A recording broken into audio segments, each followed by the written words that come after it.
Selamat pagi semuanya.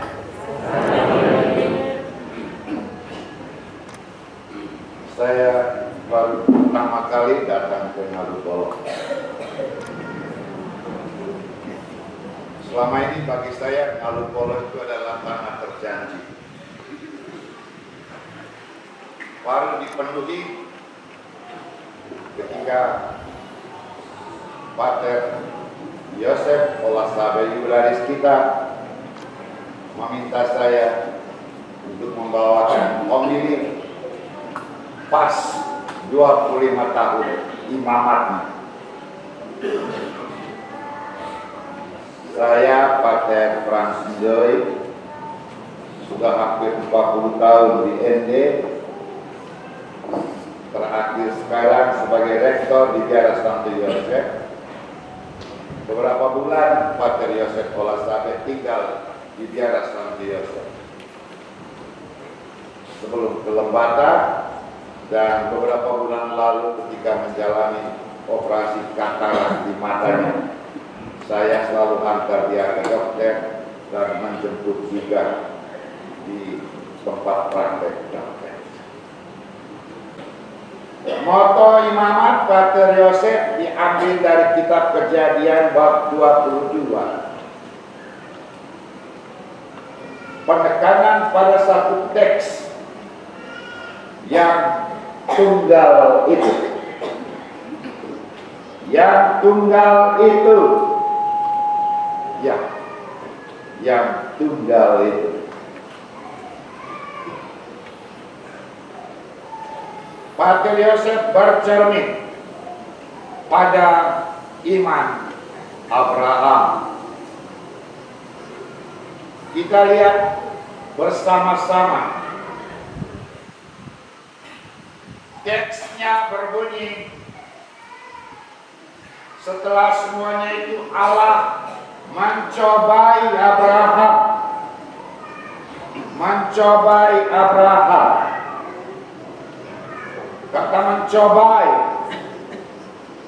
Kata mencoba ini satu kekeliruan dalam penerjemahan. Tuhan tidak pernah mencobai manusia. Yang mencobai manusia biasanya setan. Teks yang benar mestinya Allah menguji Abraham. Menguji. Tuhan tidak pernah mencoba yang apalagi menggoda kita. Setiap kali kita mendapat tantangan dalam kehidupan, bukan Tuhan mencobai kita, Tuhan menguji iman kita, menguji. Agar setelah kita keluar dari iman itu, kita menjadi kuat. Orang harus diuji supaya bisa tamat.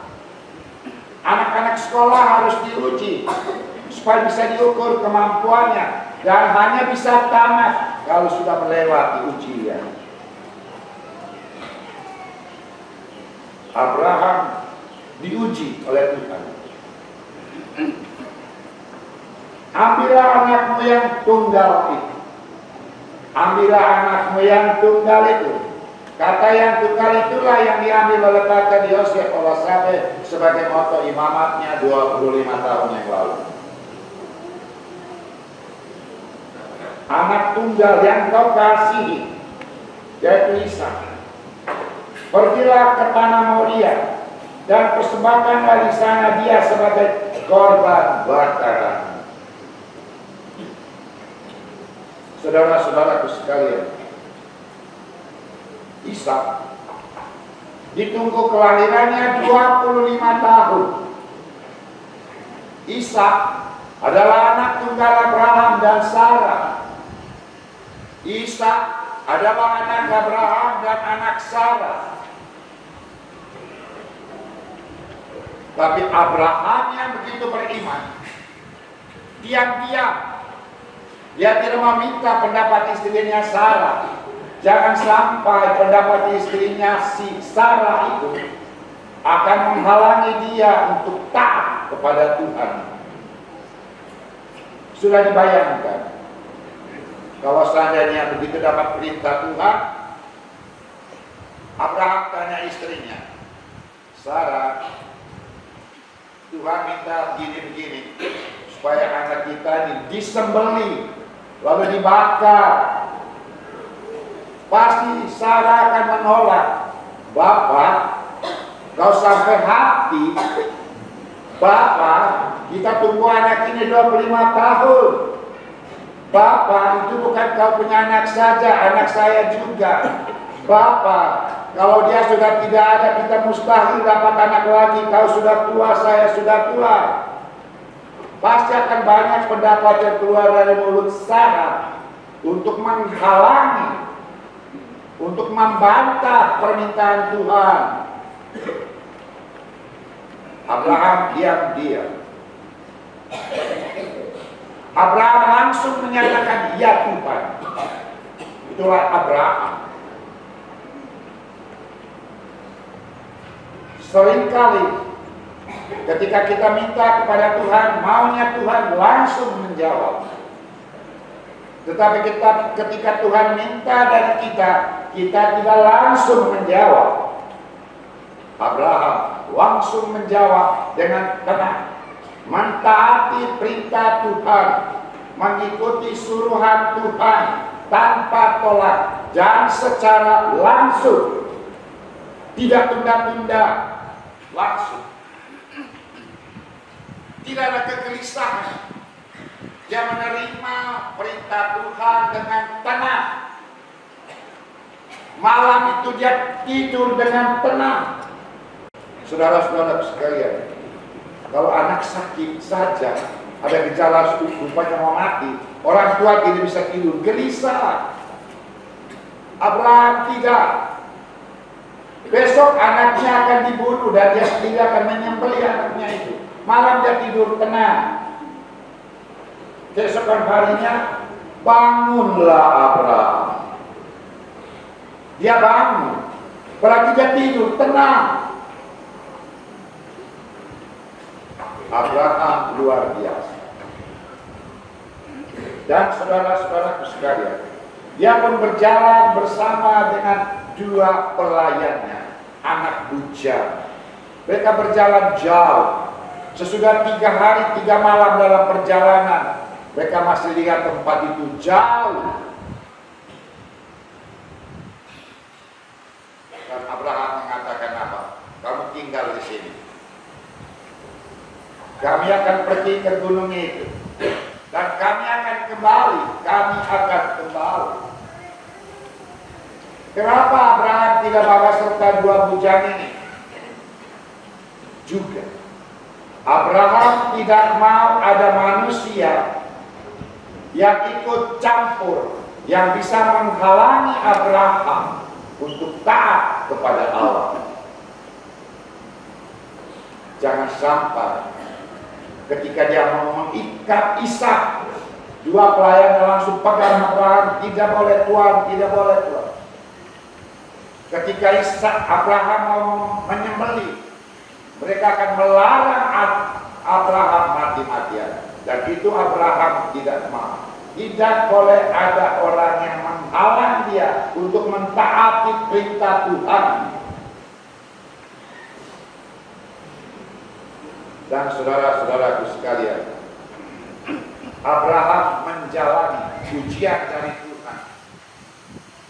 Tuhan merahasiakan ujian itu. Tuhan tidak memberitahu jawabannya. Karena itu dia tidak menunjukkan domba sejak di kaki gunung. Domba disiapkan di atas, di puncak gunung.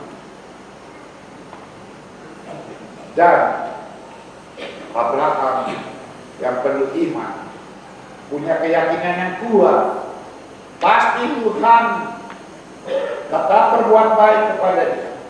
Pasti Tuhan akan tetap memenuhi janjinya. Engkau akan memiliki bangsa yang besar, turunan yang banyak. Karena itu kepada para bujang dia mengatakan, kami akan kembali. Kami akan kembali. Dia tidak mengatakan, saya ke puncak gunung itu, sebentar saya akan kembali. Dia masih punya satu keyakinan bahwa Tuhan akan memberikan jalan keluar ketika dia diuji imannya itu. Kami akan kembali ke sini. Berarti saya dengan anak saya, bukan cuma saya sendiri. Kami dengan sengaja penulis kitab Kejadian mengeluarkan kata kami. Bapak-bapak, ibu-ibu, saudara dan saudariku sekalian, ujung-ujung dari cerita kita sudah tahu. Ishak tidak jadi disembelih. Tuhan menyiapkan seekor domba sebagai ganti. Karena memang pada waktu itu kepada dewa-dewa kafir, pada zaman Abraham, sudah barang biasa menyembelih anak manusia untuk dipersembahkan kepada dewa. Dan kebiasaan ini berubah ketika Musa mulai memimpin bangsa Israel. Bapak, ibu, saudara-saudariku sekalian, jubilaris yang saya kasih, bercermin pada iman Abraham. Abraham mencintai Tuhan di atas segalanya, hanya mau dengar Tuhan, karena dia tidak mau tanya siapa-siapa. Dia hanya mau dengar Tuhan, hanya mau dengar Tuhan. Sebagai bukti dia sangat mencintai Tuhan. Abraham rela memberikan yang terbaik untuk Tuhan, rela memberikan yang paling disayanginya untuk Tuhan, Ishak. Abraham dia menyingkirkan segala rintangan yang bisa menghalangi dia untuk mentaati Tuhan. Saudara-saudaraku sekalian yang saya kasih, bercermin pada Abraham, keluarga jubilaris Pater Yosef Olasate mungkin belum merenungkan tentang iman Abraham, belum bercermin pada iman Abraham, tetapi sudah menghayati apa yang dilakukan oleh Abraham, memberikan yang terbaik. Karena dalam keluarga Pater Yosef Olasate sesudah tamat SD, tamat SMP, sebagai seorang laki-laki tunggal dalam keluarga. Ada saudari, ada 3 saudari ya? Ada 4. Ketika dia bercita-cita menjadi imam, bapaknya Gul Olasate tidak menolak. Dia tidak bikin tawaran kepada Tuhan, sekarang ada 5 perempuan, 1 laki-laki. Tuhan jangan pilih dia masuk piara. Kalau salah satu dari anak perempuan, kamu semua juga baik.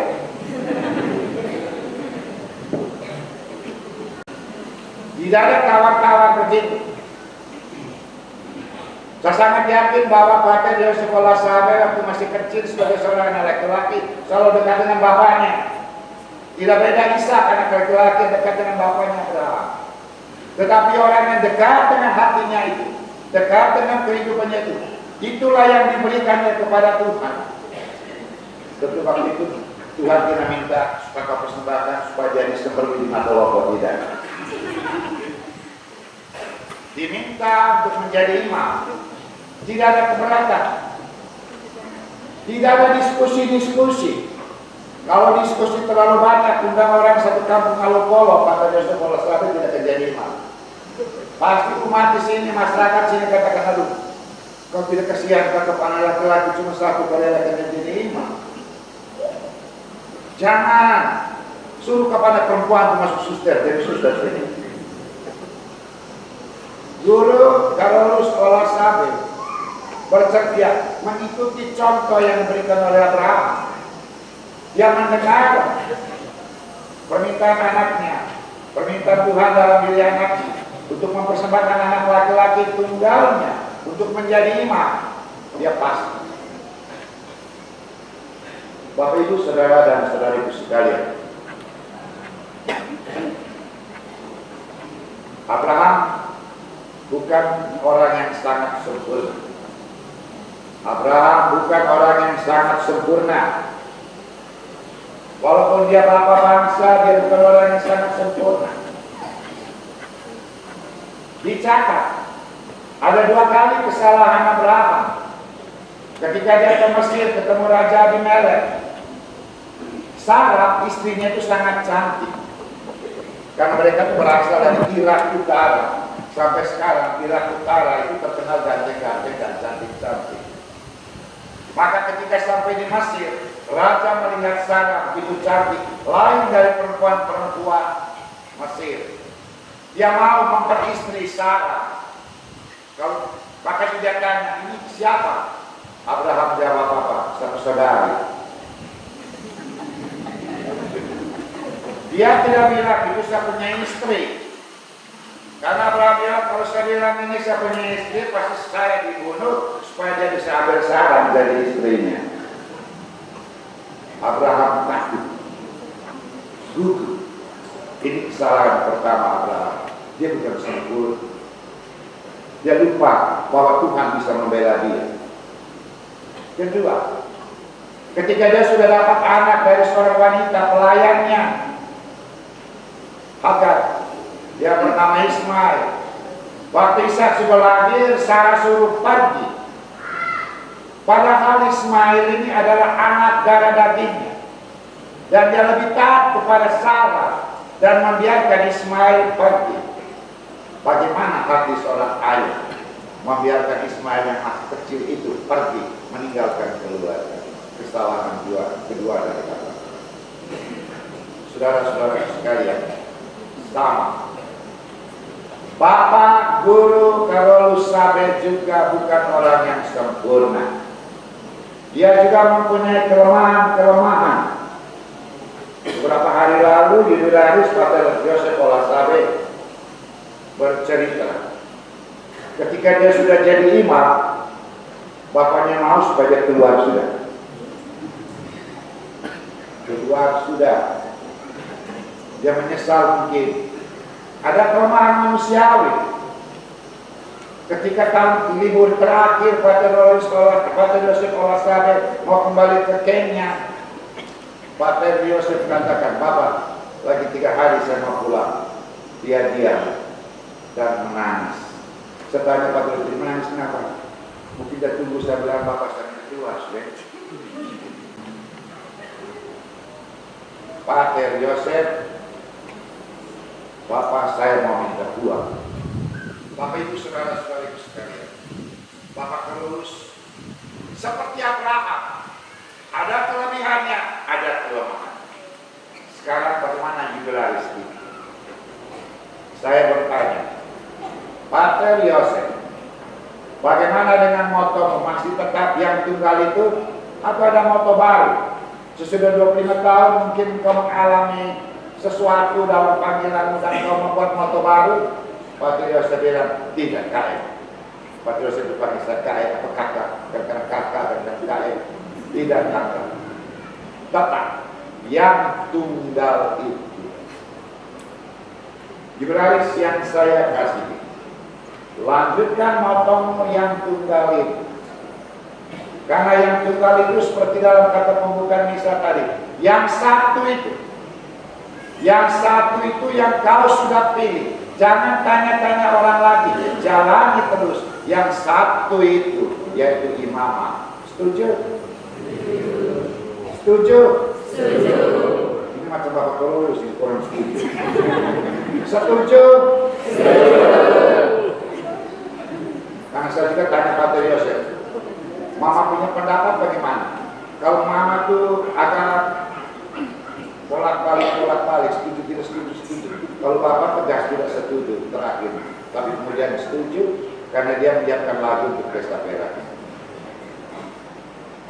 Pater Yosef sang Jubelaris, setialah terus pada pilihanmu yang tunggal itu. Yang tunggal itu adalah imamatmu.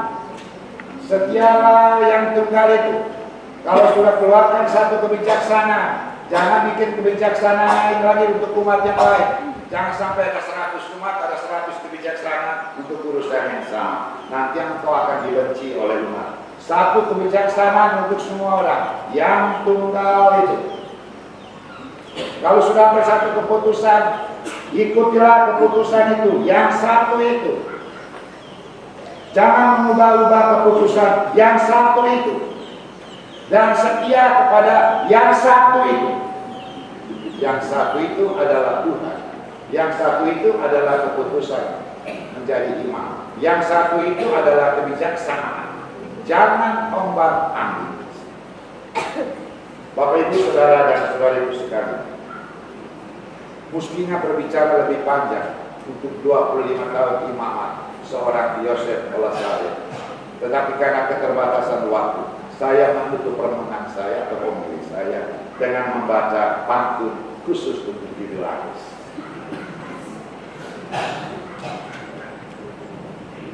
Pantunku untuk jubilaris. Dengan mobil Tengalu Polo dari ND, di Bukit Terjal hati penumpang berdebar-debar. Lelaki tunggal anak guru kalau lu sabe, dipilih Tuhan jadi gembala Sang Maha Benar.